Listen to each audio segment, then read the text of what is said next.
Bakal calon gubernur Kalimantan Barat Lazarus mengakui sudah mengantongi 3 nama calon wakil gubernur untuk mendampingi dirinya maju di Pilkada tahun 2024. Ketiga nama tersebut sedang mengikuti tahapan survei yang hasilnya akan diumumkan pekan depan. Pernyataan itu disampaikan oleh bakal calon gubernur Kalbar, Lazarus, usai menjadi pemateri pada pengenalan lingkungan kampus kepada mahasiswa baru FISIP Untan.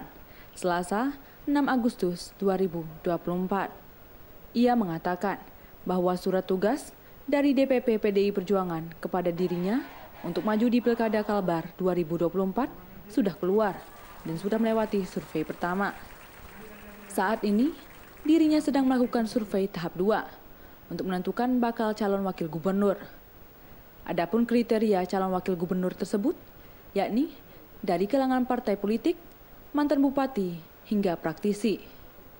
Kalau di survei kami ya, kalau tidak tinggi mungkin partai tidak dorong saya, simpulannya gitu saja. Ya. Kalau survei pertama saya itu ambruk, pasti partai sudah tidak pilihannya ke saya. Ini kan, saya juga kan pertama posisi saya di Jakarta hari ini juga adik-adik tahu kan. Ini juga PD ini masih nimbang-nimbang juga nih. Lazarus ini apakah masih kita kirim ke Kalimantan Barat atau lebih dibutuhkan di Jakarta. Ini juga masih diskusi nih. Di nasional ini masih diskusi juga. Masih ada diskusi soal ini. Kita lepaskah atau kita tahan di sini? Itu juga karena saya salah satu politisi senior yang kebetulan kemarin lolos lagi.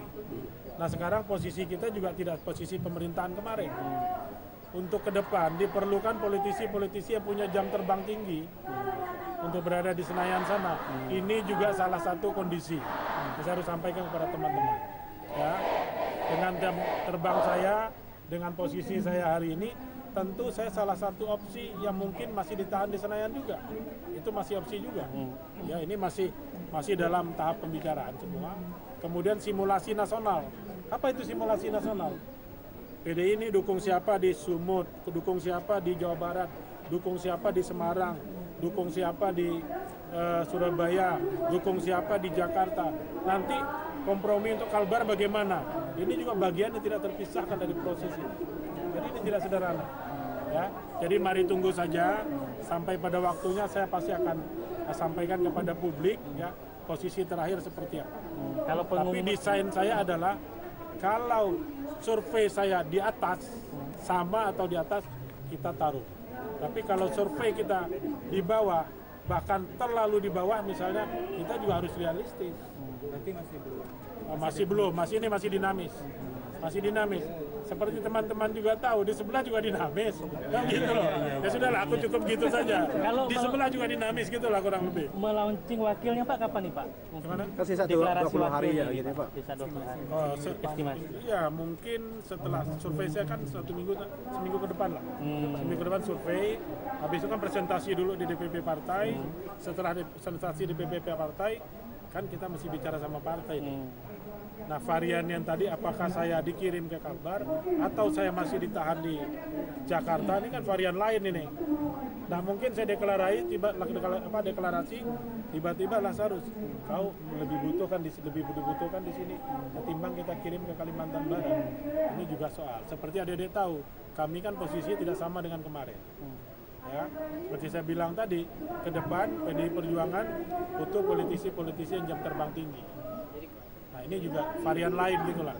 Tapi mari kita lihat saja seluruh proses ini bagian dari proses demokrasi dan pembelajaran bagi kita semua. Kalau ditanya ke saya tidak mungkin seperti ini kalau desain saya tidak maju. Tapi balik lagi, mengenalkan istilah di PDI Perjuangan petugas partai. Pernah dengar nggak? Petugas partai itu tidak ada namanya penugasan. Kalau saya ditugaskan, ternyata nanti misal tidak ditugaskan, bisa jadi juga terjadi. Jadi seperti itulah kurang lebih. Lazarus menambahkan, dirinya tidak mau hanya sebagai calon gubernur, melainkan harus menjadi gubernur. Sehingga pada proses pencalonan ini tidak gampang, harus dikaji secara matang. Tim Liputan, Ruwai TV, mewartakan.